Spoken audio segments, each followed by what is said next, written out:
Assalamualaikum warahmatullahi wabarakatuh. Perkenalkan, nama saya Anissa Julinita Astari dari kelas 1D Akuntansi Manajerial. Di sini saya akan menjelaskan tentang sejarah dan teori manajemen.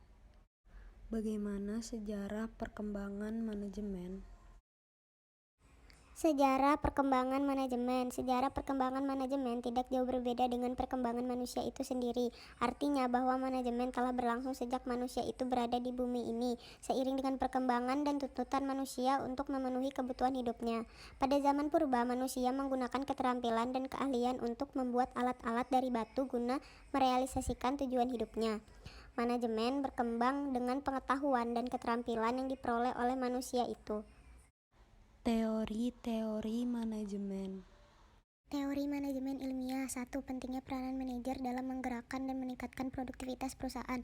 2. Pengangkatan dan pemanfaatan tenaga kerja dengan persyaratan-persyaratannya. 3. Tanggung jawab kesejahteraan pegawai atau karyawan. 4. Kondisi yang cukup untuk meningkatkan produktivitas kerja. Teori manajemen klasik. 1. Teknikal, merupakan kegiatan memproduksi dan membuat produk. 2. Komersial, kegiatan membeli bahan-bahan yang dibutuhkan dan menjual barang hasil produksi. 3. Finansial, kegiatan pembelanjaan meliputi kegiatan mencari modal dan bagaimana menggunakan modal.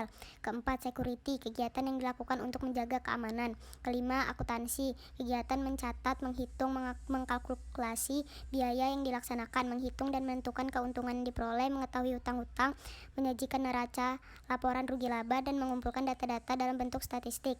Yang terakhir, tugas manajerial, melaksanakan fungsi-fungsi yang ada di dalam manajemen. Teori perilaku manajemen. Yang pertama, manajemen dipandang sebagai suatu proses teknik yang ketat. 2. Manajemen harus sistematik dan pendekatan yang digunakan harus dengan pertimbangan yang hati-hati. Yang ketiga, organisasi sebagai suatu keseluruhan dan pendekatan manajemen individual untuk pengawasan harus sesuai situasi.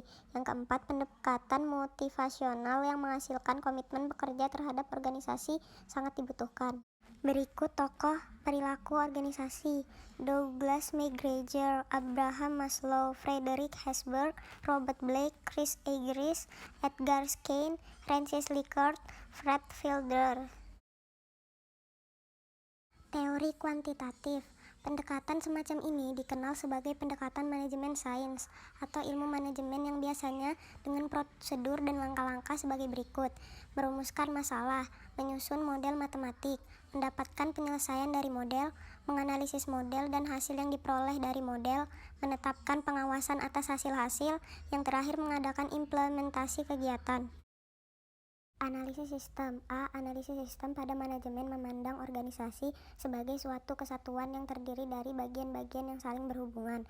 B. Sistem dapat diartikan sebagai kumpulan dari bagian yang saling berhubungan antar satu dengan yang lainnya untuk mencapai tujuan tertentu.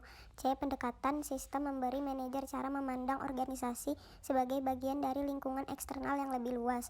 D. Sistem mencakup sistem umum maupun khusus dan analisis tertutup maupun terbuka.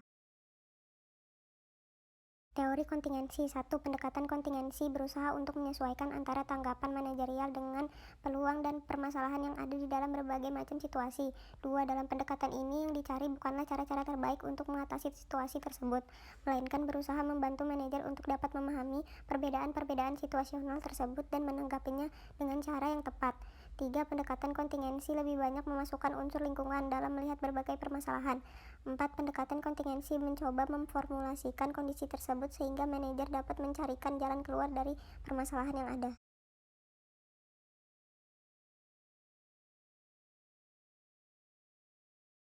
Manajemen hasil. A. Dikemukakan Peter Drucker di awal tahun 1950-an. B. Manajemen by objektif memusatkan perhatian pada hasil bukan perilaku yang diperlihatkan oleh karyawan. C. 4 tahap dari program manajemen by objektif.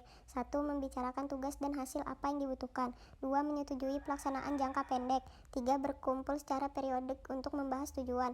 4. Mengevaluasi hasil kerja bawahan dan menentukan tujuan baru.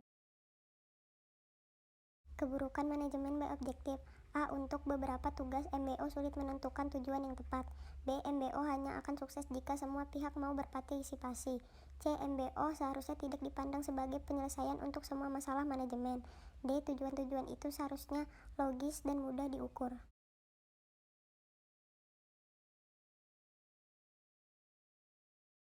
Dari saya, semoga bermanfaat. Kurang lebihnya mohon maaf.